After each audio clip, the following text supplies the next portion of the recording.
नमस्कार शेतकरी मित्रांनो, मी डॉक्टर प्रवीण सपकाळे, प्राध्यापक डॉक्टर बाळासाहेब सावंत कोकण कृषी विद्यापीठ अंतर्गत मत्स्य उपकेंद्र तारापूरवाला सागरी जीवशास्त्रीय संशोधन केंद्र साईनगर पनवेल येथे कार्यरत आहे। मी आज आपल्याला आधुनिक पद्धतीने पाण्याची गुणवत्ता यांचं नियंत्रण कसं करायचं याबद्दल मार्गदर्शन करणार आहे। तर सगळ्यात आधी त्याच्यामध्ये DO येतो, डिझॉल्व्ड ऑक्सिजन, याला विरघळलेला प्राणवायू म्हणतात।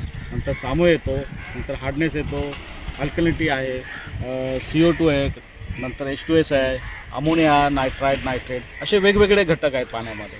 तर याच्यामध्ये आपल्याला जास्तीत जास्त DO जो आहे जो 3 मिलीग्राम पर लिटर ते 7 ते 10 मिलीग्राम पर लिटर या रेंजमध्ये असणं आवश्यक आहे। तसंच pH बघितले 7.5 ते 8.5च्या दरम्यान असायला पाहिजे। नंतर अमोनिया, नायट्रेट हे जेवढे कमी असेल तेवढं चांगलं आहे, म्हणजे लेस दॅन 1.0 mg पर लिटरच्या रेंजमध्ये असलं तर उत्तमच आहे। आणि CO2 जेवढं कमी असेल तेवढं चांगलं आहे। तर ही झाली गुणधर्म।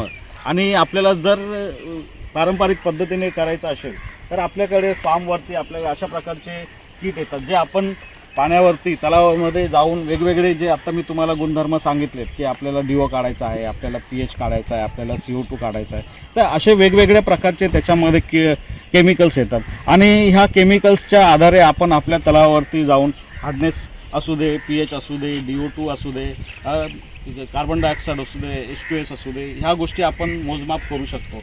आणि ह्या करत असताना आपल्याला प्रत्येक वेळे हे किट घेऊन जावं लागतं। तर ही झाली पारंपरिक पद्धती। आणि जर आपल्याला सायंटिफिक वेने करायचं असेल तर आपण काय करतो, हेच नमुने पाण्याचे आपण लॅबमध्ये घेऊन जातो, प्रयोगशाळेमध्ये घेऊन जातो आणि त्याचं मोजमाप तिथे करत असतो। पण अशी हे करत असताना आपला बराच वेळ खर्ची पडतो। आणि हे खर्च जर आपल्याला वेळेचा खूप चांगला उपयोग करून घ्यायचा असेल तर आजच्या तारखेला इंटरनेट ऑफ थिंग्स आलेला आहे। तर आणि ह्या इंटरनेट ऑफ थिंग्समुळे आपण डिजिटलायझेशनकडे गेलेलो आहे।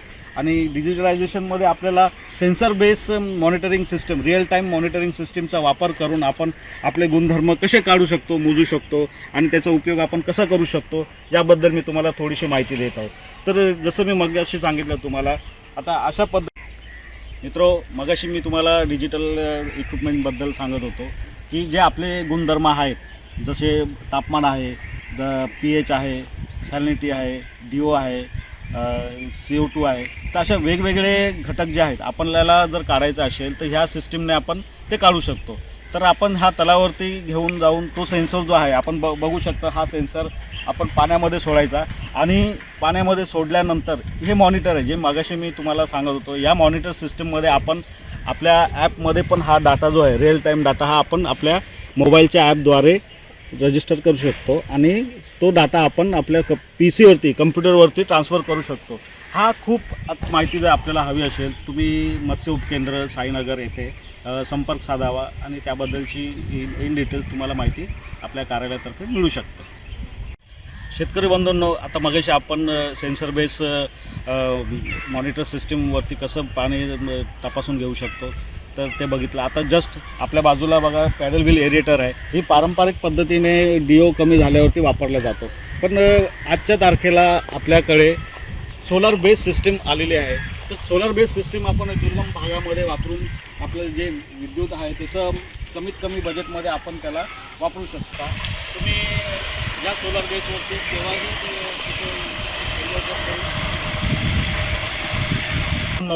आधुनिक पद्धतीने पाण्याची गुणवत्ता निरीक्षण करण्यासाठी जी माहिती तुम्हाला आज मिळाली आहे त्याबद्दल अधिक माहिती जर हवी असेल तर या संशोधन केंद्राला संपर्क करा। आणि डॉक्टर बाळासाहेब सावंत कोकण कृषी विद्यापीठ यांच्या YouTube चॅनलला आणि Facebook पेजला लाईक करा, शेअर करा आणि सबस्क्राईब